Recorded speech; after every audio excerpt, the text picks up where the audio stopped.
84절 말씀 가지고 큰 제목은 신앙이나 정도라는 제목으로 함께 은혜를 나누고 있고, 그리고 첫 번째 나눴던 주제는 예수님께서 누구든지 나를 따라오거든 자기를 부인하고, 신앙인의 가장 기본적인 첫발, 기본적인 전제는 자기를 부인한다라는 것이죠. 그리고 지금 두 번째 작은 소주제입니다. 중요한 요소는 자기를 십자가를 지는 것이다 라고 얘기했습니다. 십자가라는 것은 자기 십자가랍니다. 자기 십자가. 자기 십자라는 것은 그 안에 있는 담겨 있는 뜻은 뭐냐? 다른 사람과 비교할 형질의 것이 아니다라는 것이죠. 자기 십자가. 누구든지 자기 십자가가 있다라는 것이죠. 그리고 이 시간에는 자기 십자가의 그 역할에 대해서 좀 생각을 해보겠습니다. 자기 십자가를 왜 우리에게 지고 따라오라고 하셨느냐? 그 이유에 대해서 좀 생각을 해보겠습니다. 역할. 내게 주신 십자가라는 것은요, 내게 능력과 또 힘이 되기 때문에 그렇다라는 것입니다.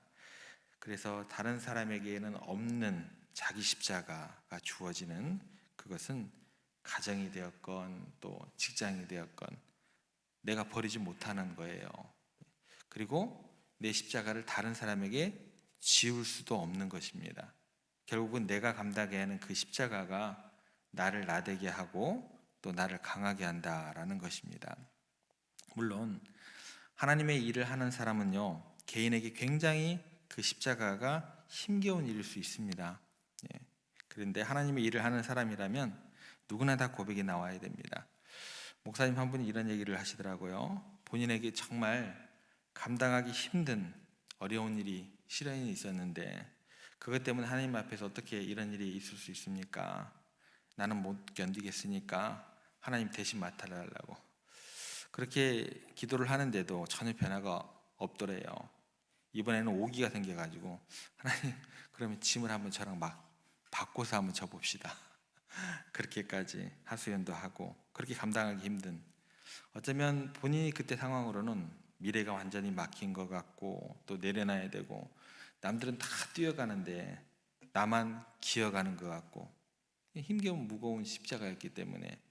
그런데 나중에 보니까 주님 저랑 한번 바꿔봐야 할 정도로 그 힘겨운 십자가가 나를 인생의 깊이를 알게 하고, 또 성도들의 고난이 정말 진심으로 자기 이야기로 들려지게 되고 남을 이해하게 되고, 정말 삶의 근본적인 것들을 점검하게 되는, 정말 그것 없었으면 내가 정말 사람이 됐을까? 그것 없었으면 정말 내가 하나님의 일을 할 수 있었을까? 결국 하나님께 그렇게 따지고 싶었던 그 십자가가 자기를 사람 되게 하고 목회자가 되게 하고 능력이 되었다는 그런 고백을 하더라고요. 제가 아버지 목회를 한 40년 넘게 보면서 목사 아들로서 자라면서 교회의 가장 따뜻한 곳을 가장 많이 봤던 사람 중에 하나입니다.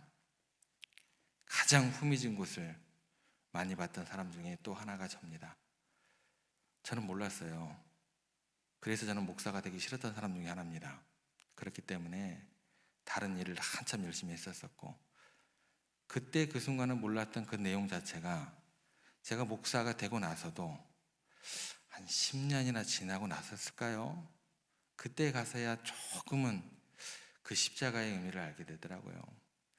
제가 미국에서 돌아와서 가기 전에도 제가 교구를 했었습니다. 갔다 와서는 청년부라는 것은 제 머릿속에는 없었습니다. 그때 미국에서 돌아왔을 때가 제가 나이가 43살이었습니다. 그러고 난 다음에 청년부를 가기 싫어서 안 갑니다, 안 갑니다, 안 갑니다 3번을 거절했습니다. 그쪽에 돌아 그랬을 때. 그런데 갔어요. 갔는데 그때 왜 저를 청년부로 가라고 하셨는지 저는 몰랐어요. 한 5년 동안 엄청 힘들었을 것 같아요. 제가 생각지도 않았던 그런 목회의 길이었고 또 목회의 그림이었고, 그런데 한 5년 동안 지나고 난 다음에 6년, 7년을 돼서야 그때 이래서 이렇게 그 청년부라는, 솔직히 말씀드리면요, 교구 사역이 더 쉬워요. 쉽습니다.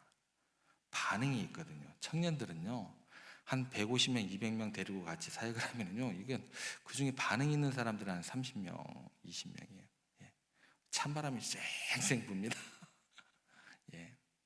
그 아이들을 데리고 제가 뭐 넣어서까지 그렇게 했으니까 그 아이들이 원래 나이로 하면 제가 좀 일찍 갔으면 아들뻘, 그 부모님들이 제 친구들 또 어린 후배들 그런 나이대들이 올라오고 그래요. 그런 시간들을 어쩌면 저에게서는 십자가라고 생각되어졌던 그런 것들인데 왜 그랬을까? 그때는 모릅니다. 한 7년 돼야 8년 돼야 제가 장로님들하고 얘기하면서 이래서 저를 여기에 불렀는가 봅니다 라고 해서 그게 오히려 더 저에게 있어서 큰 훈련이 되었고 그런 경험을 하게 되더라고요. 그래서 그 목사님 말씀 듣고 맞아 하나님의 부르심을 바른 사람이라고 한다면 그 당시의 십자가의 그 무게가 나를 힘들게 하고 참 어렵게 하지만 결과적으로는 그게 나의 능력이 되고 그런 또 고백이 되게 되더라. 속으로 얘기했어요. 그 목사님 이야기 듣고 난 다음에 여러분 우리에게 주어진 십자가 그게요, 제가 여기 계시는 여러분들보다 조금 어리지만서도 제가 경험한 바로는 목회의 길을 가면 있어서는 그게 반드시 하나님의 능력이 되는 그런 저의 체험이 있는 그런 고백이 되더라라고 간증하고 싶습니다.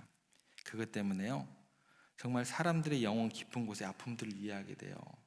청년들이다고 어리다고 해서 저 함부로 얘기해 본 적이 없습니다. 예. 사람 영혼들의 성도들의 영혼 깊은 곳에 있는 그런 아픔들을 그런 과정을 거쳐야지 그때 사람이 조금 되는 것 같아요. 그때 이해가 돼요. 머리로는 절대 모르더라고요. 그리고 그들을 향해서 더욱더 간절하게 다가가게 되고 그들을 구원의 길로 인도하게 되고 그러다 보면은 영적인 권세가 목사로서 영적인 권세가 그렇게 그들에게 인정이 되는 그런 모습을 제가 체험하게 되었습니다. 십자가가 없었으면요 저라는 사람은요 더더욱 가벼웠을 거예요. 작은 바람에도 휙 날려가 버렸을 거예요. 세상 풍파에 다 휩쓸려 갔을 것 같습니다. 그런데 십자가가 나를 든든히 붙잡아 주었다라고 고백하고 싶습니다. 그래서 여러분이 신앙생활 하시면서 제가 대단하게 생각하는 것이 있습니다. 목사가 아니시면서 지금 이 새벽에 이곳에 나와 있는 것 자체가 저는 기적이라고 생각합니다. 여러분 기적을 매일 새벽마다 이루는 사람들이세요. 제 생각에는 항상 밝으세요. 얼굴에 웃음도 가득하시고 되게 환한 것 같으신데 아마 제가 생각할 때는 다 자기만의 십자가가 있으실 거예요. 생각해 보세요. 요즘처럼 반문화가 발달한 시대입니다. 옛날에 저 어렸을 때는 10시만 딱 되면 이제 어린이들은 잠자리에 들어가야 될 시간입니다. 텔레비전에서 이런 문구도 공익 광고도 나왔던 것 같아요. 요즘은 그런 광고도 안 나오잖아요. 왜요? 반문화가 발달해 있어서 그때가 잘 시간이 아니거든요. 아이들에게 있어서도. 이런 시대를 살아가고 있는데 내가 감당하기 힘든 십자가가 있지 않고서야 어떻게 여러분들처럼 새벽에 나와서 하나님께 기도할 수 있겠습니까? 그런데요 그 마음의 십자가 하나하나가요 여러분들을 새벽에 일어나게 하시고 새벽에 나와 기도하는 그 기도가 여러분의 영적인 능력이 되어서 날마다 시간마다 여러분들을 하나님께 연결하는 통로의 시간이 될 거예요. 예. 바로 그 십자가는 그래서 결과적으로는 어떻게 되냐면 여러분의 능력이 될 뿐만 아니라 여러분의 평생의 구원으로 이끄는 그런 힘이 되고 하나님의 축복의 시간들이 될 줄로 믿습니다. 그러니까 예수님께서 십자가를 져라 이 말은 그것이 너희들의 능력이기 때문에 그 십자가가 없으면 너희들이 어떻게 그렇게 간절해지고 열정적이 되고 너희들이 어떻게 그렇게 매일 하나님과 동행할 수 있겠느냐. 여러분 우리가 십자가가 없었으면요 우리는 세상과 날마다 그렇게 더불어 먹고 살기 때문에 세상을 즐기고 짝하고 그렇게 주님과 다른 곁길을 가기가 쉽다라는 것입니다. 그런데 십자가 때문에 우리는 하나님과 하나가 될 수 있는 그런 능력이 될 수 있다라는 것입니다. 본해퍼 목사님이라는 분이 계세요. 그분이 그리스도인이 진정한 제자의 길을 되는 것은 십자가 없이는 불가능하다라고 이야기를 했습니다. 내게 주어진 십자가가요 우리를 제자 되게 한다라는 것입니다. 사도 바울은 이것을 뭐라고 표현했냐면 내 몸의 가시라고 표현을 했습니다. 예. 그래서 이 가시를 빼달라고 기도를 했는데 빼주셨어요? 안 빼주셨어요? 안 빼주셨어요. 뭐라고 얘기를 하셨냐면 내 은혜가 내게 족하도다. 이는 네가 약한 데서 강하여지고 약한 데서 온전해지기 때문이다. 결과적으로는 그 십자가가 나를 능력의 사람으로 만들다 라고 사도 바울도 고백하게 되었습니다. 여러분, 힘겨운 십자가 때문에 내가 강해지고 내가 온전해지고 내가 하나님의 온전한 일꾼이 되고 하나님의 영광에 드러낼 줄로 그렇게 믿으시기를 바랍니다. 결과적으로 이 사도 바울이 얼마나 강해졌냐 하면 나중에는 가시를 뭘로 표현하냐면요, 내가 예수님의 흔적을 지녔노라 라고 이야기를 해요. 이후로는 누구든지 나를 괴롭게 하지 말라. 내 십자가로 나를 괴롭게 하지 말라는 거예요. 내가 십자가에 못 박히고 내가 세상에 대해도 그리하다. 굉장히 멋진 고백을 하게 됩니다. 가시 좀 빼주세요, 빼주세요 하다가 내가 예수 그리스도의 흔적을 가졌노라. 이렇게 이야기하는 사람을 누가 건드리겠어요? 여러분에게 있는 그 십자가가 여러분에게 가시가 아니라 힘과 능력이 될 줄로 그렇게 믿으시기 바랍니다. 그래서 우리가 가만히 생각해 보면요, 우리가 십자가를 지고 예수님을 따라갔는데 나중에 보면 십자가가 나를 만들어가는 거죠. 내가 십자가를 지고 가는 게 아니라 십자가가 나를 지고 가고 있는 그런 것을 알게 됩니다. 내 인생을 구원의 길로 인도하고 구원의 방주로 이르게 하는 것이 바로 십자가였다라는 것을 알게 되는 날이 우리 가운데 주어지게 되더라는 것입니다. 한 자매가 몹시 힘든 생활을 했습니다. 너무나 힘이 들고 또 너무나 믿음으로 이겨나가지만 너무 괴로워요. 그런데 어느 날 꿈을 꾸는데 그녀가 커다란 십자가를 힘겹게 지고 가는 꿈을 꾸기 시작했습니다. 너무나 힘든데 마침 예수님께서 옆에 계시는 거예요. 그래서 예수님께 이렇게 이야기를 했습니다. 예수님, 목수 아니십니까? 너무 큰 이 십자가 제가 너무 감당하기 힘드니까 조금만 잘라주세요 라고 이야기를 했어요. 그런데 예수님이 아무 말씀 안 하시고 그 소년의 말을 듣고 잘라줬어요. 또 가는데 또 너무 무거운 거예요. 또 예수님이 옆에 계셔가지고 또 부탁을 했습니다. 예수님, 조금만 더 잘라주세요. 제게 너무 가분합니다. 또 잘라주셨어요. 또 가다가 또 부탁했더니 예수님께서 아무 말 안 하시고 또 잘라주셨습니다. 그리고 나서 요단강 앞에 이제 이르렀습니다. 사람들마다 다 자기 등에다가 십자가를 지고 요단강 앞에 다 모이던 거예요. 이제 그 다음에 자기가 지고 있던 커다란 십자가를 내리더니 요단강가에 턱 내리니까 저마다 자기 십자가가 딱 요단강을 건널 크기만큼 되는 거예요. 그래서 이제 자기도 지고 있던 그 십자가를 요단강을 딱 내리니까 다른 사람들은 딱 건너갈 크기만큼의 십자가가 되는데 자기는 예수님께 오면서 한 3번 잘라달라고 했잖아요. 이게 걸터지지가 않는 거예요.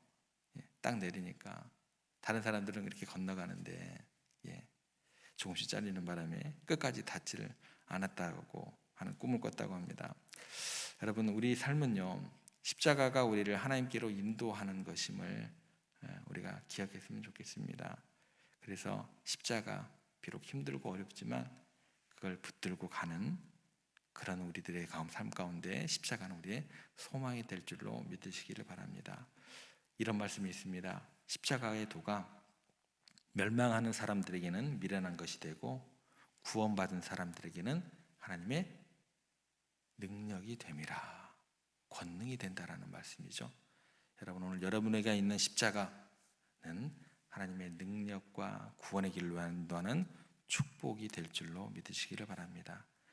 분명히 그 십자가 없으면 우리는요, 곁길로 가기 쉽습니다. 길을 잃어버리기가 쉬워요. 그 십자가의 힘과 권능으로, 아니 그 십자가 자체가 하나님의 구원하신 능력인 줄 믿으시고 다시 한번 힘드시겠지만 오늘 내게 주어진 그 십자가를 잘 감당하시고 또 그렇게 기도함으로 하나님의 그런 위로를 통해서 그 십자가를 다시 감당할 수 있는, 그러면서 주님을 따라가시면서 오늘 하루 승리하는 삶을 사시기를 주님의 이름으로 축복합니다.